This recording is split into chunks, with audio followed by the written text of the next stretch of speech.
तो सबसे पहला, 5 में से पहला धार्मिक मसीह, इनके बारे में बात करते हैं। धार्मिक मसीह ये लोग कैसे होते हैं, मैं आपके बीच में रख देता हूं। दूसरा तिमोथी 3:5 पहले पढ़ लेते हैं। लिखता है कि वे, मतलब ऐसे लोग, भक्ति का भेष तो धरेंगे पर उसकी शक्ति को ना मानेंगे। ऐसों से परे रहना, मतलब ऐसों से बच के रहना, ऐसों से दूर रहना। अब बताइए आप, इस वचन को क्या हम इग्नोर करें? इस वचन को क्या हम नजरअंदाज करें? इस वचन को क्या हम ये कहें कि अच्छा ठीक है चलता है, लेकिन मैं तो ऐसे मसीहों के साथ संगति करूंगा? क्यों?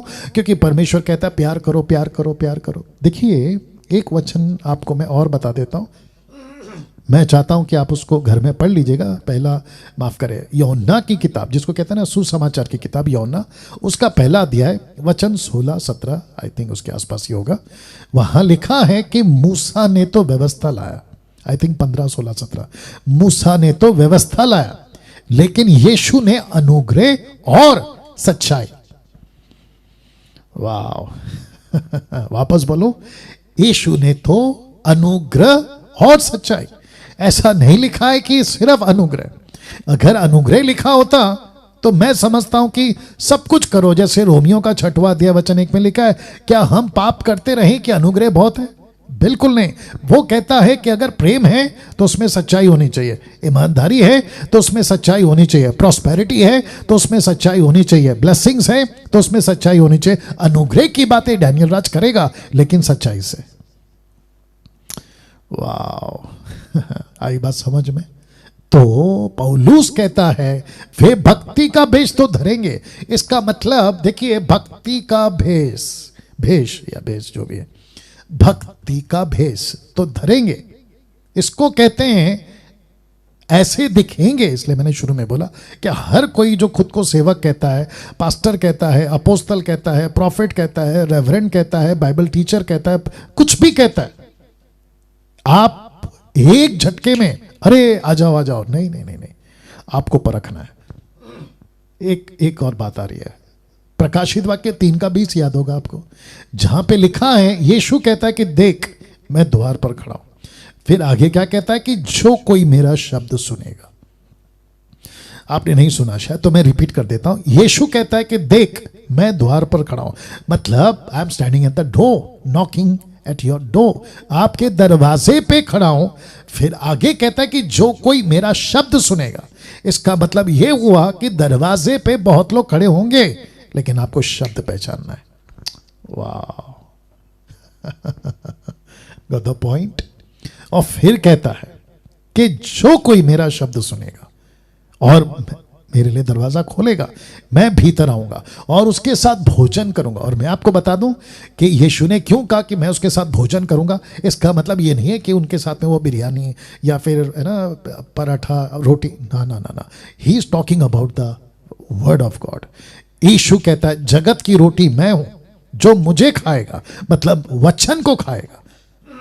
अब आप समझ गए होंगे। तो मुझको और आपको पहचानना है कि ये सच में भक्त लोग हैं या भक्ति का भेष धरे हुए हैं। आपको पहचानना है। फेसबुक पे, यूट्यूब पे, कन्वेंशन में, कॉन्सर्ट में, क्रूसेड में, मेगा चर्चेस में, कहीं पे भी आपको जब भी कोई दिखा, मैं फिर कहता हूं, सिर्फ एमएमबी को नहीं, सबको कहता हूं, धोखा नहीं खाना। मैंने वचन पढ़वा दिया आपको, 1 कुरिन्थियों 15:33, धोखा नहीं खाना। अगर ऐसा नहीं होता ना, तो यीशु, पौलुस, पतरस कभी नहीं लिखते कि धोखा मत खाओ, डोंट बी डिसीव्ड, नहीं लिखते। और पौलुस तो कुछ ज्यादा ही आगे जाके लिख दिया। 2 कुरिन्थियों 11:3 वो कहता है कि मैं डरता हूं कि जैसे सांप ने हवा को बहकाया, कहीं वो तुमको ना बहका दे। ये बात तक कह गया वो। तो मुझे अब इस वचन पे आना है। 2 तिमोथी 3:5 कहता है वे भक्ति का भेष तो धरेंगे पर उसकी शक्ति को ना मानेंगे। ऐसों से परे रहना। उसकी शक्ति क्या है सर? अब कुछ लोग इसका गलत इंटरप्रेट करते हैं, कहते हैं कि शक्ति मतलब पवित्र आत्मा का सामर्थ्य, चमत्कार, नीचे गिराना, उठापटक करना। बिल्कुल नहीं। उसकी शक्ति कहां से आती है? वचन से। यीशु की शक्ति का मतलब क्या है? उसका राज्य। चमत्कार नहीं सर। उसकी शक्ति को ना मानेंगे, ऐसों से परे रहना। इसका मतलब है कि परमेश्वर की भक्ति करते हुए लोग दिख जाएंगे, लेकिन उसकी शक्ति को नहीं मानेंगे। दूसरे शब्दों में परमेश्वर का राज्य का प्रभाव, इंपैक्ट, उसको नहीं मानेंगे। तो इसको समझाने के लिए मैंने कुछ वचन लिया है, मैं चाहता हूं कि वो आपके बीच में रख दूं। मत्ती का 23 अध्याय आपको याद होगा, खैर पूरा चैप्टर नहीं पढ़वाऊंगा, लेकिन जितनी इंपॉर्टेंट है वो पढ़वा देता हूं। लिखा है कि तब यीशु ने भीड़ से और अपने चेलों से कहा, देखो क्या कहा वचन 2 में, शास्त्री और फरीसी मूसा की गद्दी पर बैठे। दूसरे शब्दों में मूसा की टीचिंग के ठेकेदार बन चुके हैं शास्त्री फरीसी। रिपीट करता हूं कि मूसा की गद्दी पर बैठे हैं, मतलब ये शास्त्री फरीसी जो कि कुछ नहीं है, ओल्ड टेस्टमेंट में इनका कोई डेटा नहीं है। ये कहां से बीच में आ गए? 400 साल का गैप आ गया मलाकी और मती के बीच में। 70 साल का जो ये था गुलामी नबूकदनेस्सर के टाइम पे, मंदिर टूट चुका था। एजरा नेहमिया वापस जब मंदिर को बनाते हैं, उस वक्त में उस जगह पर परमेश्वर की बातों को सिखाए, मूसा की बातों को सिखाए, कोई लोग चाहिए थे। ये ग्रुप सामने आ गया, आधे यहूदी और आधे संसारिक। इसको कहते हैं शास्त्री फरीसी, और जिनसे यीशु बहुत चिढ़ता था। तो ये जाकर बैठ गए गद्दी पर। और देखो वचन 3 में क्या लिखा है, इसलिए वे तुमसे जो कुछ कहें वह करना। इसका मतलब क्या है?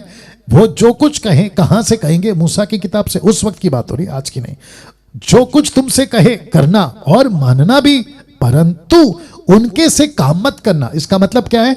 मूसा की बात सुनना, लेकिन इनकी हरकतों को फॉलो नहीं करना। या तो आपको भी मैं वही कहूंगा। आप जब किसी को भी सुनते हैं, जहां तक वचन है ठीक है, आप अच्छे हो। जहां तक वचन की बात हो रही है ठीक है, आप अच्छे हो। जहां तक टीचिंग की बात है यीशु की, आप अच्छे हो। लेकिन पता चला कि ये सिखाते कुछ और हैं, करते कुछ और हैं, बोलते कुछ और हैं, बताते कुछ और हैं। कहता है कि परंतु उनके से काम मत करना, क्योंकि वे कहते तो हैं पर करते नहीं है। सीधे वाह, कैसा लग रहा है? वापस आता हूं, वे कहते तो हैं पर करते नहीं है। अब आप इसको देखो वचन 4, वे एक ऐसे भारी बोझ को जिनको उठाना कठिन है बांधकर उन्हें मनुष्यों के कंधों पर रखते हैं, परंतु आप उन्हें अपनी उंगली से भी सरकाना नहीं चाहते। इसको कहते हैं कि ये सिखाते हैं लेकिन करते नहीं है। ये कहते हैं, बाइबल ऐसी कहती है, बाइबल वैसी कहती है, लेकिन खुद कुछ नहीं करते। तो यीशु ने तब इनके बारे में कहा था। अब आपको एक प्रश्न पूछता हूं, अगर आप लोग सहमत है तो थम करके बता देना। क्या इनकी जैसी आत्मा, शास्त्री फरीसियों की आत्मा, क्या इनकी जैसी टीचिंग आज नहीं है? क्या? ऑफ कोर्स है, ऑफ कोर्स है। क्या इनकी जैसी बातें आजकल नहीं हो रही है? ऑफ कोर्स है। तो फिर यीशु क्या कहता है? बच के रहो। पौलुस क्या कहता है? बच के रहो। देखो क्या लिखा है, परंतु आप उन्हें अपनी उंगली से भी सरकाना नहीं चाहते। दूसरे शब्दों में ये दूसरों को कहते हैं लेकिन खुद नहीं करते। ये दूसरों को कहते हैं, मूसा की बातें सिखाते थे लेकिन खुद कुछ नहीं करते थे। वचन 5, वे अपने सब काम लोगों को दिखाने के लिए करते हैं। वे अपनी तावीजों को चौड़े करते, अपने वस्त्रों की कौरे बढ़ाते हैं। आजकल बड़ा एक तमाशा चल रहा है, इसको बोलते बोलते बता देता हूं, बड़ा तमाशा चल रहा है। जिस पास्टरों को, जो आज bishop, arc bishop, reverend bishop जो कैथलिक में पहनते ना बिशप लोग, क्रूस, गले में क्रूस, हाथ में क्रूस, हाथ में डंडा, सर पे टोपी, बिशप वाली टोपी। ऐसी एक पंजाब का एक बंदा है, उसको भी मैंने देखा। मैं जब वर्शिप के लिए जाता था तो वो आते थे प्रीचिंग के लिए, तो पैंट शर्ट में आते थे वो। अब पता चला है कि भाई साहब ने भी बिशप का कपड़ा पहन लिया। और क्या था वो, कुछ तो गुरुद्वारा था सरदारों का, उसके बीच में खड़ा होके वो प्रीच कर रहा है पूरे के पूरे झोले के साथ। उसको देखकर ही मैंने बोला ये व्यक्ति लाखों के लिए ठोकर का कारण बनेगा, लाखों के लिए। हाँ, अगर मरने से पहले सुधर गया तो स्वर्ग जाएगा, लेकिन नहीं सुधरा तो पक्का नरक जाएगा। देखो यीशु ने क्या कहा, अपने सब काम लोगों को दिखाने के लिए करते हैं। तो उस वक्त भी ऐसे लोग थे, आज भी ऐसे लोग हैं। उस वक्त भी ऐसे मसीह लोग थे, आज भी ऐसे मसीह लोग हैं। अगर इस वीडियो को उस पास्टर तक जो अभी बिशप का कपड़ा पहन के गुरुद्वारा में, सरदार के गुरुद्वारा में खड़ा है, मैं उसका नाम जानता हूं, यहां पर है लेकिन नहीं बोलूंगा उस व्यक्ति के ग्रुप के लोग, उसके चर्च के लोग अगर अभी ये वीडियो देख रहे होंगे, वो पक्का कहेंगे डैनियल राज तुम गलत हो, गलत हो। तो मैं ऐसों से बचो ये कह रहा हूं। तो इसलिए नाम क्या रखा है, पहला धार्मिक मसीहों से। अब आपको समझ में आ गया होगा। अच्छा, जब आप इनकी बात करोगे और उनको कहोगे अरे यार ये क्या तुम्हारा पास्टर बन गया, ये झोला टाइप का, क्रूस वगैरह, सर पे टोपी, जबकि पौलुस कहता है पहला कुरिन्थियों सर ढके प्रार्थना मत करो। सर ढके फोर्थ टेलिंग मतलब प्रॉफिटोस, ग्रीक वर्ड भविष्यवाणी, यानी कि preaching the word of God मत करो। लेकिन ये तो बाकायदा पूरा का पूरा टोपा लगा के घूम रहा है। अब बताइए आप पूरा का पूरा टोपी। हाँ, बीच में मैं राजस्थान गया था, राजस्थान हाँ शायद, तो वहाँ का कल्चर था कि भाई कोई गेस्ट आते हैं तो सर पे पगड़ी पहनाते हैं। तो मुझे स्वागत किया पगड़ी पहनाकर। पगड़ी मतलब उनका जो होता है राजस्थानियों का। मैंने उसकी प्रीचिंग करी थी उसी पगड़ी के साथ, क्योंकि मैं राजस्थान में था। मूर्ति पूजा तो नहीं करूँगा, ये बात तो सही है, लेकिन मैं प्रीचिंग कर रहा था। उस वीडियो को शायद 2 लाख के आसपास लोग देख चुके हैं। तो मुझे कई लोगों ने उसके अंदर कमेंट्स में पूछा, आप प्रीचर हैं, आप यीशु का प्रचार करते हैं, आप पगड़ी कैसे पहनते हैं? मैंने बोला यार वहाँ पे हूँ, अभी मेरे सर पे पगड़ी है क्या? अभी नहीं है ना, वो उस वक्त में था और वहाँ के लोगों के बीच में था, इसलिए मैंने पहना। अब इनका क्या करें, जो टोटल चर्चेस के अंदर प्रीचिंग करते वक्त में प्रॉपर ईसाई धर्म का चोला, इसको मैं ऐसे बोलूँगा, पहन के घूम रहे, फिर इसका क्या करें? एनीवे इसलिए आगे जो आएगा ना अधूरे ज्ञान, तब इनका कॉन्सेप्ट क्लियर होगा। तो लिखा है वे अपने तावीज़ों को चौड़े करते, अपने वस्त्रों की कौर बढ़ाते, मतलब जिसको बोल सकते हैं ना लॉन्ग ड्रेस, लंबा, कि देखो भाई मैं कौन हूँ। और वचन 6, भोज में मुख्य मुख्य जगहें, सभा में मुख्य मुख्य आसन, इनको है ना सबके साथ नहीं बैठे देखेंगे आप। अगर आप चर्च में भी चले गए, कैथलिक हो, मेथोडिस्ट हो, सीएनआई हो, मेन लाइन चर्च हो, और आजकल पेंटिकॉस्टल कैरिस्मेटिक में भी ये ट्रेंड आ गया, और आगे तो और भी बड़ा ग्रह होगा मैं जानता हूं। इन सबको आप अलग बैठा हुआ देखोगे, इन सबको आप है ना एक अलग कुर्सी, इनकी हाइट ऊपर होगी, ये पब्लिक के साथ नहीं बैठेंगे। और ये ट्रेंड वापस आ गया। तो मुझे नहीं पता कि यीशु इनके साथ क्या करेगा। अब आप सोचिए, अगर मेरी इस वीडियो से उनको अकल आती है और वो सुधरते हैं तो प्रेज गॉड, नहीं तो गई भैंस, आगे बोल दीजिए, पानी में। या वचन 7 लिखा है, बाजारों में नमस्कार और मनुष्य में रब्बी कहलाना उन्हें भाता है। मतलब उनको सबसे पहले उनको चाहिए कि रिकग्निशन मिले, मतलब पहचान मिले। दूसरा, उनको रब्बी कहलाए। और इसी के आगे जब मैं वचन पढ़वाऊंगा, वचन 9, तो यीशु कहता है कि किसी को पृथ्वी पे पिता और गुरु या रब्बी नहीं बुलवाना। अब आप सोचिए कि ऐसे लोग और इनकी मेंबर्स आपको सपोर्ट करेंगे, मुझे सपोर्ट करेंगे? बिल्कुल नहीं करेंगे। वचन 8 लिखा है, परंतु तुम रब्बी ना कहलाना, क्योंकि तुम्हारा एक ही गुरु है और तुम सब भाई हो। मतलब हम आपस में भाई हैं।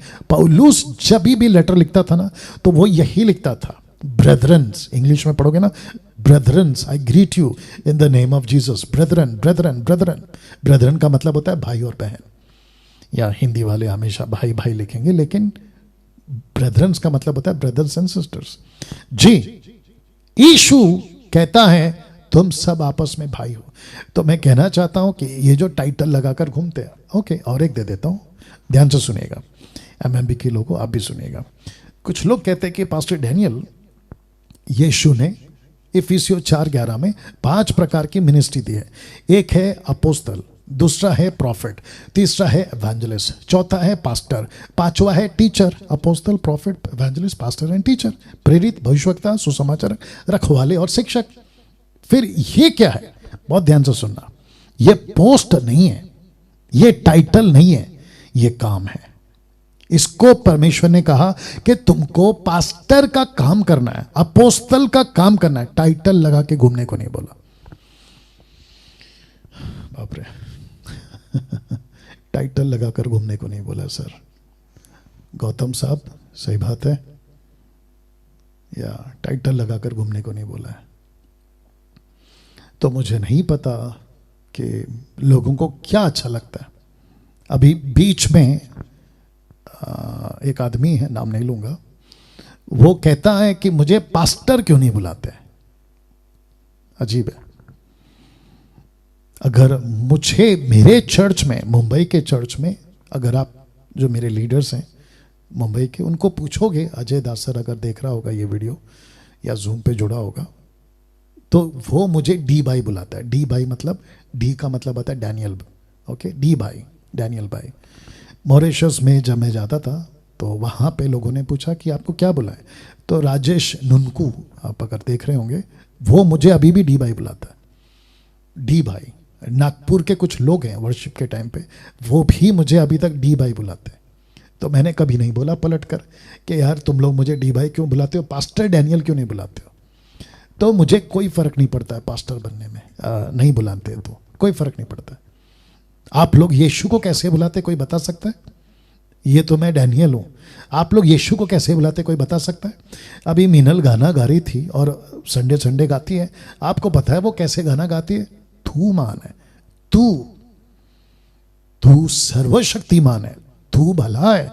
ये जो शब्द है ना, तू, ये कैसे बुला सकते हैं? आपको अगर मैं अभी बोलूं कि तू कैसा है, आपको गुस्सा आएगा। आप यीशु को बोल रहे हो कि तू महान है, तू भला है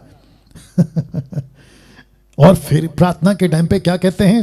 तू मेरी क्यों नहीं सुनता, तू मेरी प्रार्थना को उत्तर क्यों नहीं। अरे भाई ये क्या लगा के रखा है? क्या यीशु ने कभी पलट कर बोला कि मुझे तू क्यों बुलाता है? सोच के देखिए आप। जब यीशु गुरु होकर अपने चेलों के पांव धो सकता है और पतरस ने रोका, तो यीशु ने कहा कि ऐसा ही होना चाहिए। आपको याद आ गया होगा। तो यीशु कहता है कि जब मैं गुरु होकर तुम सबके पांव धो सकता हूं, फिर तुमको कितना करना चाहिए। दूसरे शब्दों में, पांव धोने का मैं कोई रूल नहीं बना रहा हूं, मैं बात कर रहा हूं चरित्र का, मैं बात कर रहा हूं स्वभाव का। हाँ, लेकिन इनको और इनके जैसों को अभी आप लोग जानते हैं, भारत के पंजाब में तो है ही गड़बड़, लेकिन अफ्रीका में भी पापा वाला कॉन्सेप्ट है। पापा, प्रॉफिट, डैडी, अरे रे रे रे। और दूसरा आत्मिक पिता का कॉन्सेप्ट मुझे नहीं समझ में आता कहां से आया। आत्मिक पिता का कॉन्सेप्ट, आत्मिक पिता, ये जितने भी लोग हैं ना, मैं सबको एक ही लाइन पूछता, मुझे बाइबल में से क्रिस्टल क्लियर स्टेटमेंट, पौलुस का, पतरस का, यीशु का, स्टीफन का, किसी का भी निकाल के बता दो जहां उन्होंने ये टीच किया हो कि तुम मुझे आत्मिक पिता बुलाओ। मैं फेसबुक पे, यूट्यूब पे प्रीच करना छोड़ दूंगा। आप नहीं निकाल के बता सकते, डंके की चोट पे बोलता हूं। और इसलिए तो कहता हूं कि जिसको 18 पता है तुम उसको 17 सिखा रहे हो।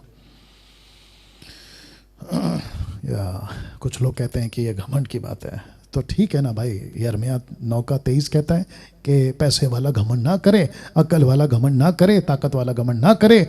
घमंड वो करे जिसको प्रभु को पहचान है। तो मुझे पहचान है, मैं कर रहा हूं। वापस आते हैं, परंतु तुम रब्बी ना कहलाना, क्योंकि तुम्हारा एक ही गुरु है और तुम सब भाई हो। वचन 9, पृथ्वी पर किसी को अपना पिता ना कहना। पृथ्वी पर, यीशु ने नहीं कहा यरूशलेम में, यीशु ने नहीं कहा इजराइल में। वो कह रहा था क्योंकि उनको पता था कि पृथ्वी भर में मेरी सेवा होगी। कम ऑन, यस और नो। उनको पता था कि महाराष्ट्र में मेरी सेवा शुरू हो जाएगी, पंजाब में मेरी सेवा शुरू हो जाएगी, कर्नाटका, 29 राज्य, अदर कंट्रीज में। तब यीशु ने कहा कि पृथ्वी पर, टोटल पृथ्वी पर किसी को अपना पिता ना कहना, क्योंकि तुम्हारा एक ही पिता है जो स्वर्ग में है। क्या बात है, कितना स्पष्ट, कितना सटीक। उसके बावजूद भी ऐसे लोगों को अक्ल नहीं, इसलिए नाम रखा हूं धार्मिक मसीह। वचन 10, स्वामी भी ना कहलाना, क्योंकि तुम्हारा एक ही स्वामी है, अर्थात मसीह जो तुम में बड़ा हो वो तुम्हारा सेवक बने। जो कोई अपने आप को बड़ा बनाएगा वो छोटा किया जाएगा, जो कोई अपने आप को छोटा बनाएगा वो बड़ा किया जाएगा। किसकी ओर से? प्रभु की ओर से। तो मैं वापस कहता हूं कि खुद को छोटा बनाओ, खुद को छोटा बनाओ। नहीं भागना है पद के पीछे, नहीं भागना है टाइटल के पीछे, नहीं भागना है पापा बुलाओ, नहीं कहना कि डैडी बुलाओ, नहीं कहना कि प्रॉफिट बुलाओ। आप यीशु के सेवक हैं, आप यीशु के नौकर हैं। आप और हम सब यीशु के चुने हुए, उसके लहू से खरीदे हुए लोग हैं। वचन 13, हे कपटी शास्त्रियों और फरीसियों तुम पर हाय। Can you believe this? Yeshu उनको श्राप दे रहा है, कहता है कि हे कपटी शास्त्रियों और फरीसियों तुम पर हाय, तुम मनुष्यों के विरोध में स्वर्ग के राज्य का द्वार बंद करते हो। ना तो आप ही उसमें प्रवेश करते हो, ना उसमें प्रवेश करने वाले को प्रवेश करने देते हो। ये आ गया मेंबर्स। पास्टर तो बिगड़ा है, बिशप तो बिगड़ा है, अपोस्तल तो बिगड़ा है, डॉक्टर भी बिगड़ा है, डिग्री की बात कर रहा हूं। ये सारे के सारे तो बिगड़े, ये खुद भी नरक जाएंगे, इनके फॉलोवर्स भी, आगे बता दीजिए, नरक जाएंगे। अब मैं ऐसी बातें करता हूं तो कुछ लोगों को बुरा लगता है, लेकिन इन वचनों को पढ़ते वक्त में आप क्या करते हो? आंख बंद कर लेते हो क्या? अरे इसको नहीं पढ़ेंगे। नहीं, आपको पढ़ना पड़ता है और आपको सिखाना पड़ता है। आपको सिखाना पड़ता है क्योंकि यीशु की बातें आपको सिखाना ही है। यही तो करता था पौलुस। एक्ट चैप्टर 28 का वर्स 30 में कहता है 2 साल तक मैं भाड़े के घर में रहा और यीशु की बातें सिखाता रहा। तो मैं क्या करूं फिर? मैं किसकी बातें सिखाऊं? संस्था की? मैं किसकी बातें सिखाऊं? डिनोमिनेशन की? मैं ये बातें क्यों सिखाऊं? क्योंकि सबको खुश रखना है। मैं वो सिखाऊंगा जो यीशु को कहा गया करने के लिए। गलतियों की किताब में पौलुस कहता है, आई थिंक पहला अध्याय वचन 10 में वो कहता है, मैं मनुष्यों को खुश करूं या परमेश्वर को? बताइए। तो जिसके चलते वो कहता है ना तो आप ही उसमें प्रवेश करते हो, ना उसमें प्रवेश करने वाले को प्रवेश करने देते हो। तो मेरी जो वीडियोस है ना यूट्यूब पे, फेसबुक पे जब आती है, काफी लोग शेयर करते हैं, मैं जानता हूं, लेकिन उसमें से कुछ ऐसे ग्रुप हैं कहते हैं कि डैनियल राज की वीडियो शेयर मत करो। बोले क्यों? आंखें खुल जाएगी ना, लोग सत्य को पहचान लेंगे। फिर पापा कौन बुलाएगा, फिर प्रॉफिट कौन बुलाएगा, फिर लेइंग हैंड्स कौन करवाएगा, 20-25 हजार पैसे कौन देगा, और उनके चर्च में कुर्सी कौन गर्म करेगा? ये सब तो बंद हो जाएगा, उनका पैसा खत्म हो जाएगा, कलेक्शन खत्म हो जाएगा। और जिसके चलते इनकी दुकानें बंद होगी, तो डैनियल राज की वीडियो मत भेजो। ठीक है, नहीं भेजेंगे। चलो एक काम करते हैं, आप लोग मत देखो, लेकिन एक ना एक दिन, जैसे प्रकाशित वाक्य उसका 3 अध्याय वचन 19, आई थिंक मैं कल बात करूंगा, लिखा है कि मैं ताड़ना उसी को देता हूं जिससे मैं प्यार करता हूं, ताकि वो सुधरे। अगर इन बिरादरियों के बीच में अगर परमेश्वर लवोदिकिया की कलीसिया को अगर मौका देता है कि मैं ताड़ना कर रहा हूं ताकि तुम मन फिराओ, तो वैसे ही मेरे वीडियोस होते हैं यीशु की तरफ से। ये मेरा प्रचार नहीं होता है, यीशु की तरफ से अगर आपको मन फिराने का मौका अगर इस वीडियो के माध्यम से, यही तो लिखा ना इब्रानियों 4:8 में, यदि आज तुम उसकी आत्मा की आवाज सुनो तो अपने मन को कठोर मत करो। क्योंकि आपको लगता होगा कि डैनियल राज बात कर रहा है, बिल्कुल नहीं। लोगों को लगा शास्त्री फरीसियों क्योंकि ये तो जॉन द बैप्टिस्ट है, ये बात कर रहा है, अरे ये तो मरियम का बेटा है, ये तो बढ़ई कारपेंटर का बेटा है, ये बात कर रहा है। बिल्कुल नहीं। यीशु ने कहा मेरी बातें मेरी नहीं बल्कि भेजने वाले की बातें हैं। वाह।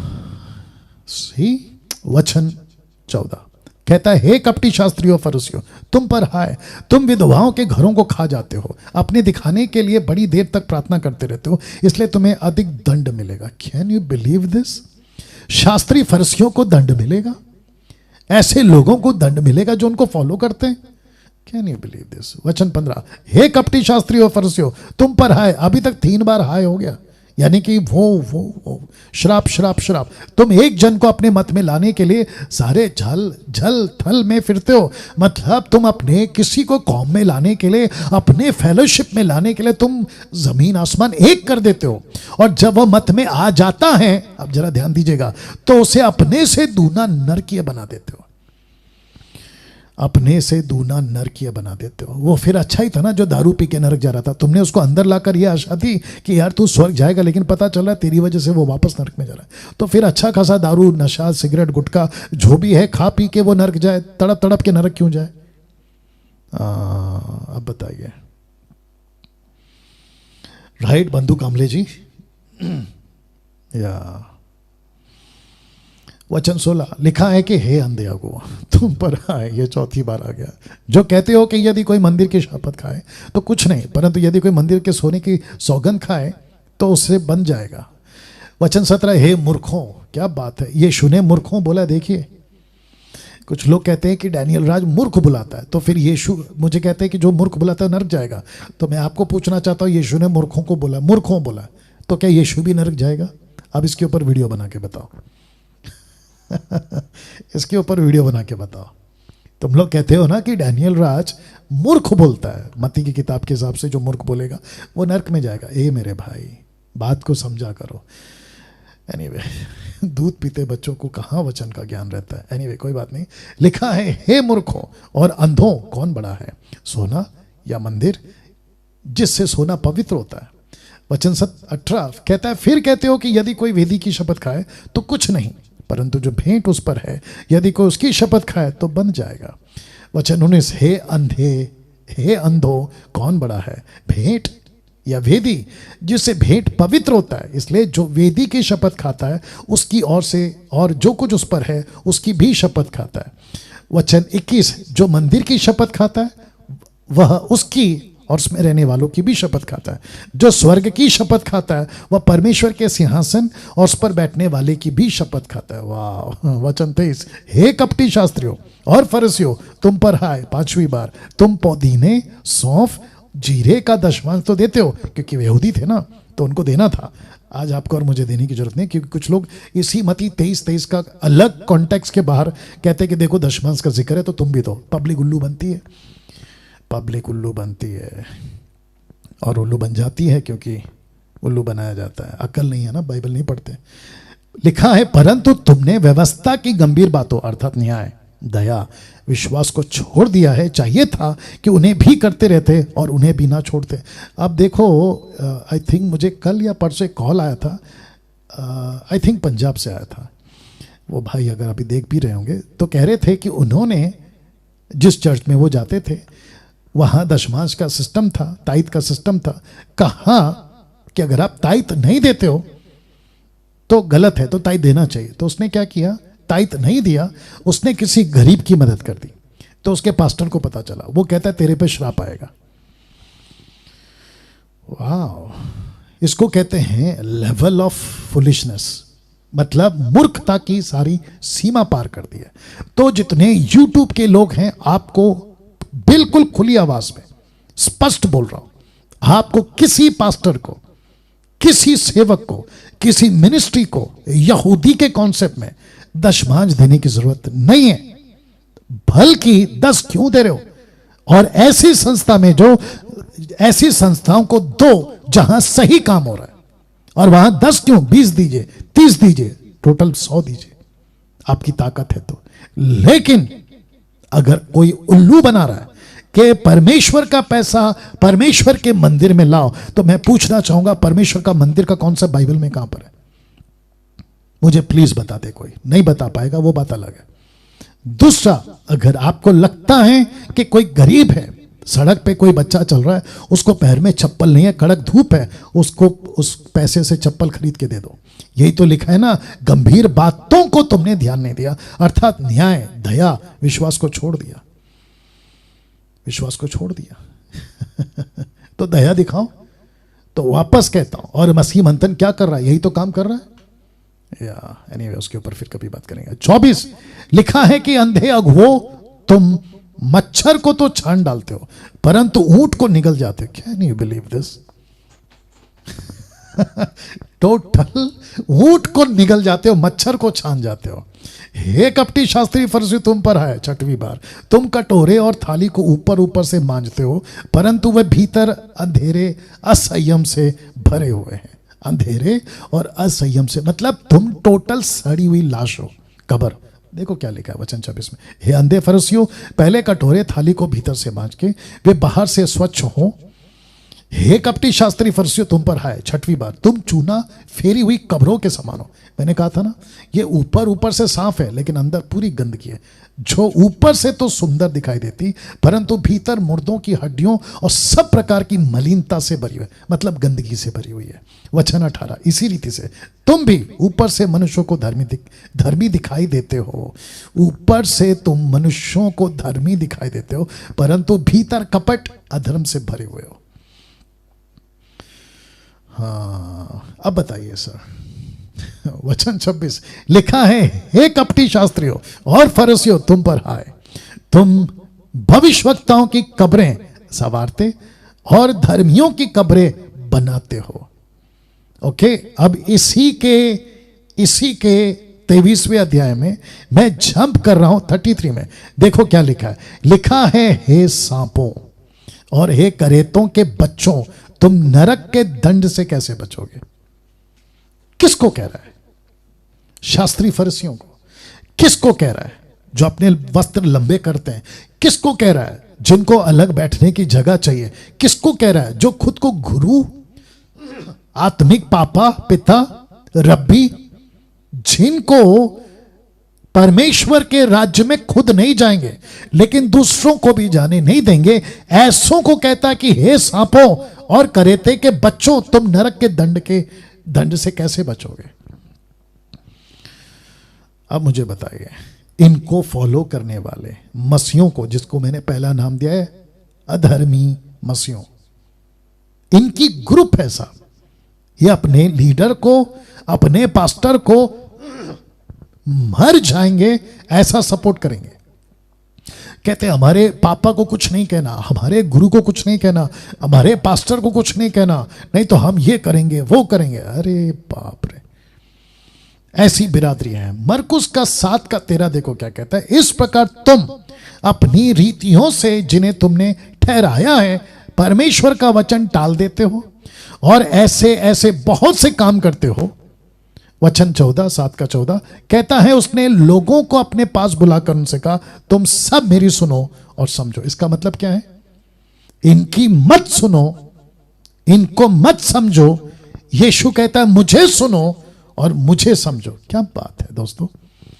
और मैं भी तो यही कह रहा था 2 साल से और कहता आ रहा हूं और आगे भी कहूंगा कि ऐसे अधर्मी मसीहों को मत सुनो, ऐसे लोगों को जो खुद भी ठीक नहीं है और खुद तो नहीं जाएंगे और दूसरों को जाने के लिए रोड़ा बनाएंगे।